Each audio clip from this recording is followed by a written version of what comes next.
प्रिय मित्रों, माताओं और बहनों, हम प्रतिदिन नियमित रूप से आर्थिक न्याय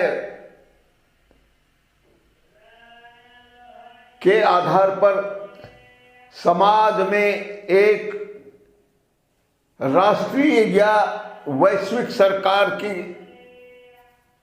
बात करते हैं और हमारी सोच यह है कि आज इस प्रकार की वैश्विक दुनिया की कल्पना और निर्माण आसानी से हो सकता है, जिसमें कोई भी व्यक्ति अभाव, अन्याय, शोषण, अपमान आदि और असुरक्षा जैसी स्थितियों का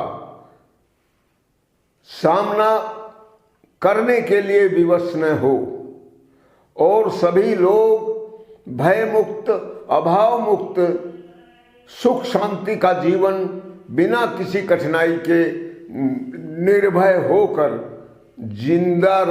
जीवित रहें और पूरी धरती भी, प्रकृति भी किसी प्रकार के विकार से, विकृति से मुक्त रहे, अर्थात प्रकृति भी समृद्ध हो, हम खुद सब लोग समृद्ध हों और वसुधैव कुटुंबकम की जो कल्पना हमारे यहाँ की गई है उसका दृश्य प्रत्यक्ष रूप से हमारे आँखों के सामने आ जाए, अर्थात किसी प्रकार का भी अपराध करने की मजबूरी लोगों के सामने न हो और लोगों में परस्पर शत्रुता या एक दूसरे को मूर्ख बनाने की कोई भावना भी न हो। मैं समझता हूँ एक मानव मात्र के लिए और सारे प्राणी जगत के लिए इससे अच्छी सुखद कल्पना नहीं हो सकती।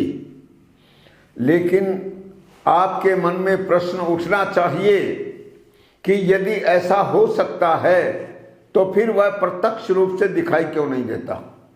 इतना तो हम जानते हैं कि यदि किसी खास क्षेत्र में कोई अत्यंत सज्जन प्रवृत्ति का व्यक्ति पूरी व्यवस्था का संचालन करने लगता है या उसकी बात समाज द्वारा सर्वोपरि मान ली जाती है, तो फिर वह क्षेत्र जितना उसका प्रभाव है उस क्षेत्र में वह सुखद स्थिति दिखाई पड़ती है। लेकिन पहली बात तो यह वह क्षेत्र होता ही बहुत कम है और फिर उसमें भी कई प्रकार की विसंगतियां बहुत ही छोटे समय के बाद दिखाई पड़ने लगती हैं। लेकिन बंधुओं, मैं आपको विश्वास दिलाना चाहता हूं कि अगर हमारा यह आर्थिक न्याय का कार्यक्रम इसी प्रकार चलता रहा तो हम भारत में भी और पूरे विश्व में ऐसी स्थिति को प्रत्यक्ष रूप से आंखों के सामने देख सकेंगे। तो आप इस कार्यक्रम को बहुत सामान्य कार्यक्रम मत समझिए, यह अत्यंत असामान्य और अद्भुत काम है। क्यों? क्योंकि यह जो कल्पना की बातें हैं यह प्रत्यक्ष रूप से आपको दिखाई नहीं पड़ता है और यदि वह दिखाई पड़े तो स्वाभाविक है, हमारा कार्यक्रम अद्भुत है, बेजोड़ है और इसीलिए इसको पूरे प्रयास से हमें समझना भी चाहिए और धरती पर उतारने में हमारी जो भूमिका है उससे भी पीछे नहीं हटना चाहिए। आज अर्थव्यवस्था के बारे में काफी बातें होती हैं, पूरी दुनिया में बातें होती हैं और विचारधारा के आधार पर आप देखते भी हैं, लेकिन दृश्य क्या दिखाई देता है? विश्व की जो सबसे प्रभावशाली अर्थव्यवस्था है उसे पूंजीवाद कहा जाता है। पूंजीवाद क्यों कहा जाता है, इसका कारण भी समझ लीजिए। इसका मुख्य कारण यह है कि उसमें न्याय की कोई परिकल्पना ही नहीं की गई, अर्थात यह अन्यायपूर्ण है और अन्यायपूर्ण होने के कारण ही यह एक व्यक्ति के सीमाहीन संपत्ति अधिकार को मान्यता देती है। अब आप सोचिए, बहुत गहराई से सोचिए कि जिस व्यवस्था में एक व्यक्ति के संपत्ति अधिकार की कोई सीमा ही नहीं हो तो वह न्यायपूर्ण तो हो नहीं होगी, तो क्या होगी? सीधी सीधी बात है, वह जिसकी लाठी उसकी भैंस होगी, अर्थात उसमें छल कपट बेईमानी पाखंड हत्या विश्वासघात जैसी सारी स्थितियां उसमें मौजूद रहेंगी। छल कपट के नए से नए हथकंडे इसमें अपनाए जाते रहेंगे और सब लोगों के बीच मैत्रीपूर्ण या परिवार के संबंध तो रह ही नहीं सकते, बल्कि आज जैसी स्थिति हम देख रहे हैं उसमें तो एक परिवार में एक मां के पेट से जन्म लेने वाले भाई बहन भी एक दूसरे के साथ आत्मीयता और ईमानदारी का व्यवहार करने की बात नहीं सोचते। सभी के मन में एक दूसरे को मूर्ख बनाकर ज्यादा से ज्यादा अपना हिस्सा रखने की चेष्टा होती है। अर्थात यह जो व्यवस्था है यह केवल लोभ लालच और स्वार्थ के आधार पर निर्मित है और इसलिए बंधुओं, इससे समाज को वह सुरक्षा, वह लाभ, वह आंतरिक आनंद कभी नहीं मिल सकता जिसे हम एक आदर्श के रूप में स्वीकार कर सकें। सब लोग उस अद्भुत चेतना को भी प्राप्त नहीं कर सकते जिसे प्राप्त करने की बात, परम मोक्ष की बात भारतीय परंपरा में कही गई है। क्योंकि सीधी सी बात है कि जिस व्यवस्था में कोई भी व्यक्ति अपनी आवश्यकताओं की पूर्ति के लिए निश्चिंत नहीं होता उसमें यह अति उन्नति की स्थिति कभी नहीं आ सकती। चेतना का विकास भी तभी संभव है। मैं परिकल्पना की भी बात कह रहा हूं और यथार्थ की भी बात कह रहा हूं। जब व्यक्ति अपनी भौतिक आवश्यकताओं की पूर्ति के लिए किसी भी प्रकार से भविष्य में भी दुख का अनुभव न करता हो, अर्थात वह आश्वस्त हो कि मैं आज भी सुखी हूं, कल भी सुखी रहूंगा, पिछली बात तो जो बीत गई सो बीत गई, अब आगे की सुध लेहू वाली बात है कि फिर पूरी दुनिया में लड़ाई झगड़े की भी वैसी कोई स्थिति दिखाई भी नहीं पड़ेगी जो आज हर कदम पर दिखाई पड़ रही है। आज क्या देखते हैं?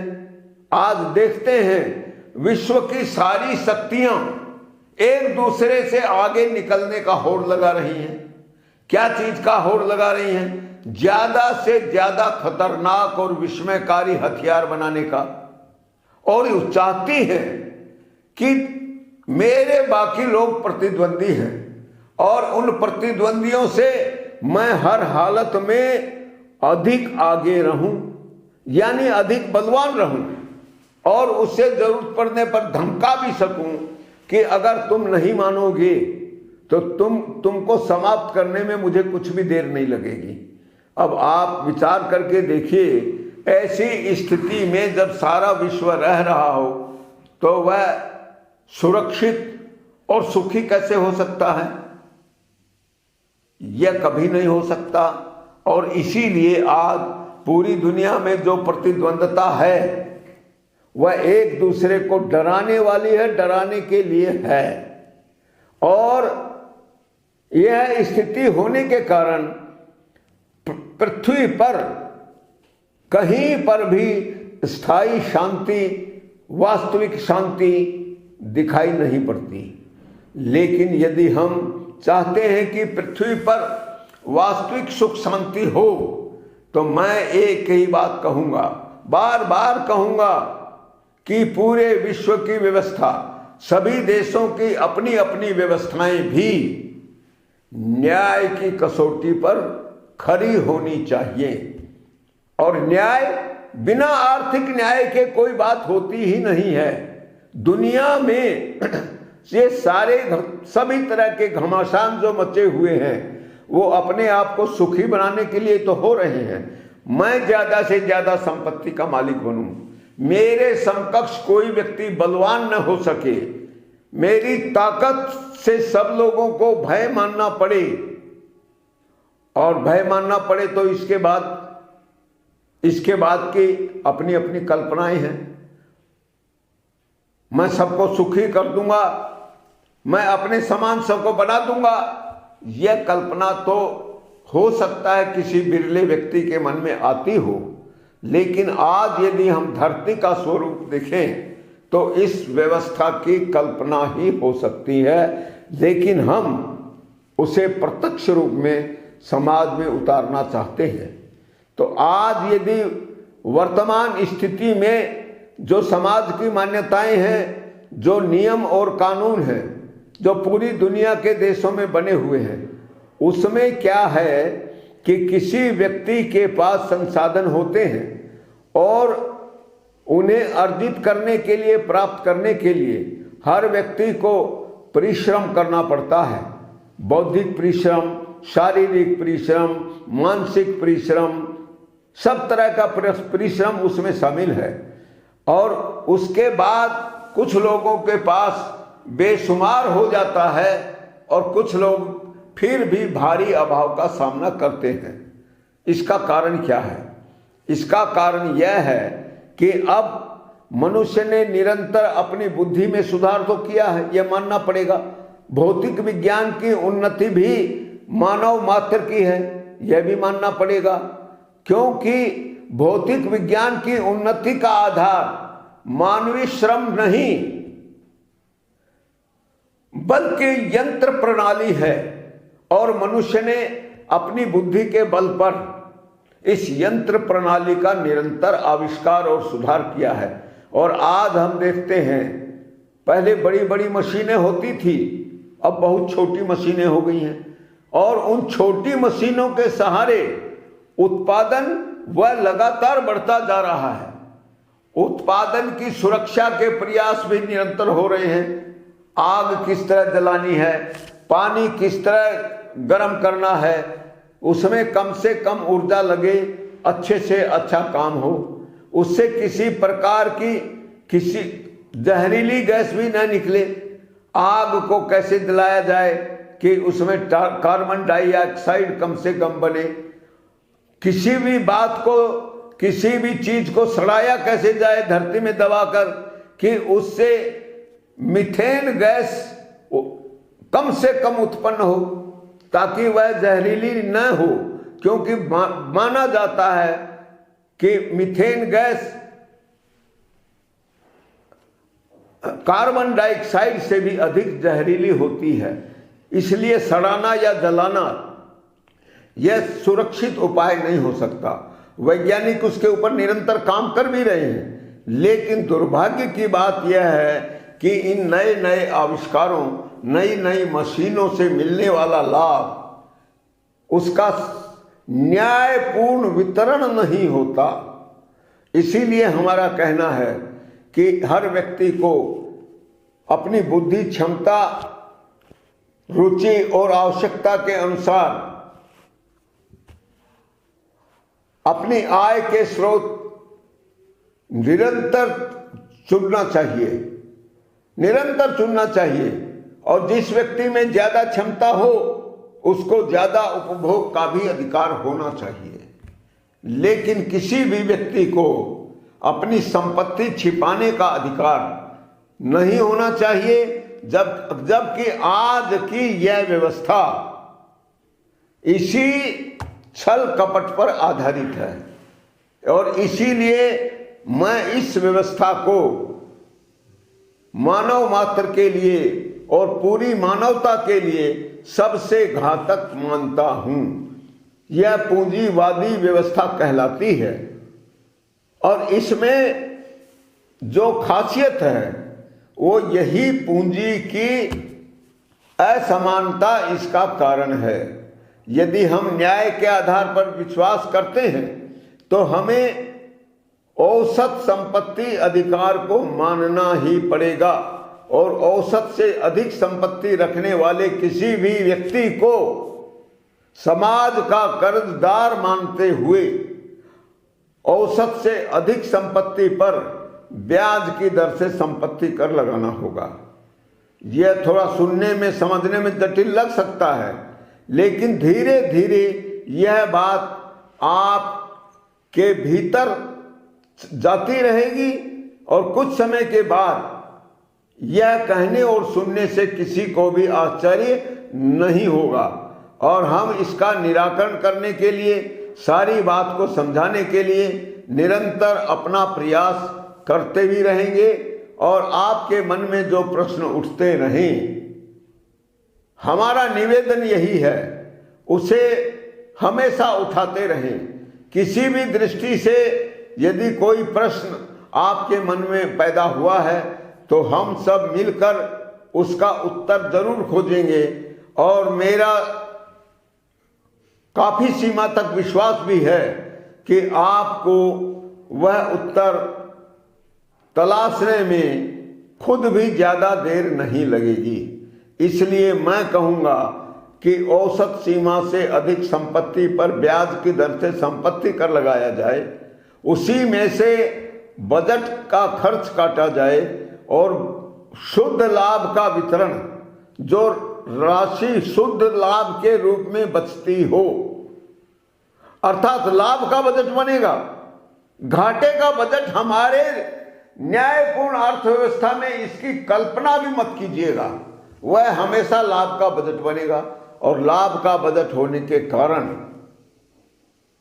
उसका लाभ प्रत्येक व्यक्ति तक पहुंचेगा, इसकी हम गारंटी देते हैं। यह व्यवस्था के द्वारा आज की स्थिति में करना बहुत सरल हो गया है, क्योंकि अब कंप्यूटर साइंस भी इस काम में तेजी से जुड़ता जा रहा है और कुछ समय के पश्चात यदि हम इस दिशा में आगे बढ़ते रहे तो वह प्रत्यक्ष रूप से होता हुआ दिखाई पड़ेगा।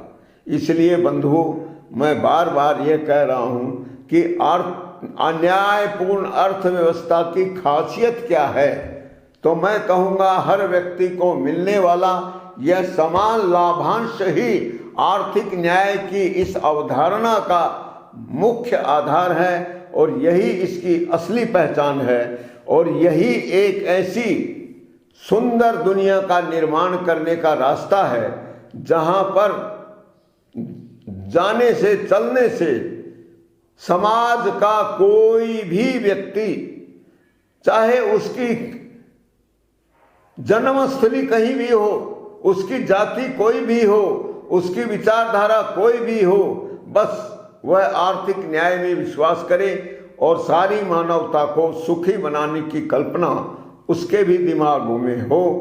बस इतनी ही आवश्यकता है और इसके सभी पक्षों पर गहराई से चिंतन मनन करेंगे तो आप इसे अवश्य स्वीकार करेंगे और अन्य लोग जो अभी किसी प्रकार की स्वीकृति में कुछ देरी अनुभव कर रहे हैं, उन्हें भी अब वह बात स्वीकार होने लगेगी और जब आपको यह बात स्वीकार होने लगेगी तो मैं कहूँगा कि हमारा चिंतन मनन और पूरे समाज के प्रशिक्षण का एक महत्वपूर्ण भाग वह पूरा हुआ और तब हमारी यह आर्थिक न्याय की विचारधारा पूरी दुनिया को अपनी ओर आकृष्ट करने की दिशा में तेजी से कदम बढ़ाएगी और उसमें सभी लोगों का सहज रूप से सहयोग मिलेगा,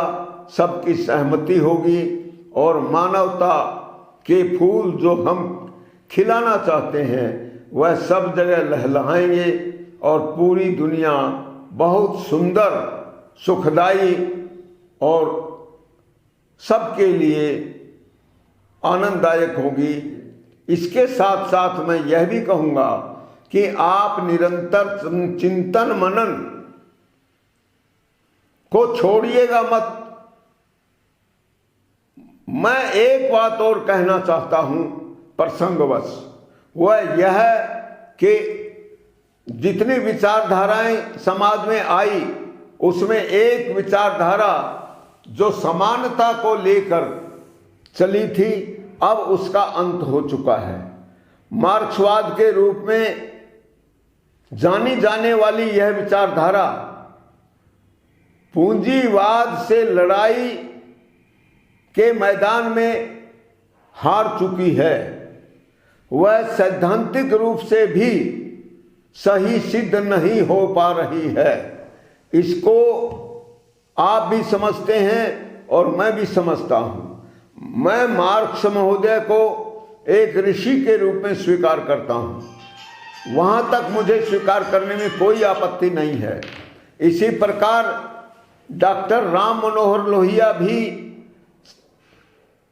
तथाकथित समाजवाद के मूर्तिमान स्वरूप माने जाते हैं। कोई भी व्यक्ति उनकी ईमानदारी पर, उनकी न्यायप्रियता पर कोई आक्षेप नहीं करता। हालांकि कुछ मामलों में डॉक्टर राम मनोहर लोहिया जी स्त्री स्वातंत्र के पक्षधर थे और स्त्री स्वातंत्र के पक्षधर होने के कारण वे मानते थे कि विवाह की जो परंपरा है यह स्त्रियों को गुलाम बनाती है। इसलिए वह नहीं चाहते थे कि हम परिवार के रूप में, शादी ब्याह के रूप में एक परिवार तक बंद कर काम करें, क्योंकि इसे राम मनोहर लोहिया जी स्त्री स्वातंत्र के विरुद्ध मानते थे और अपनी इस मान्यता के अनुसार ही उन्होंने जीवन भर विवाह नहीं किया। इसलिए बंधुओं, आप सभी विषयों को सोचें, लेकिन मेरा कहना यह है कि आर्थिक न्याय की यह जो विचारधारा है इन सारे दोषों से मुक्त होगी और इसमें वह सब कुछ आपको मिलेगा जो बाकी विचारधाराओं में नहीं मिला हो।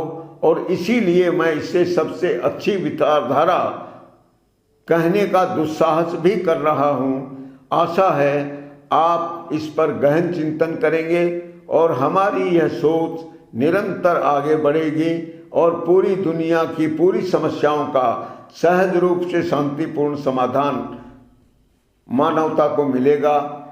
इसी आशा और विश्वास के साथ आज की मैं अपनी वाणी को विराम देता हूँ। जय भारत,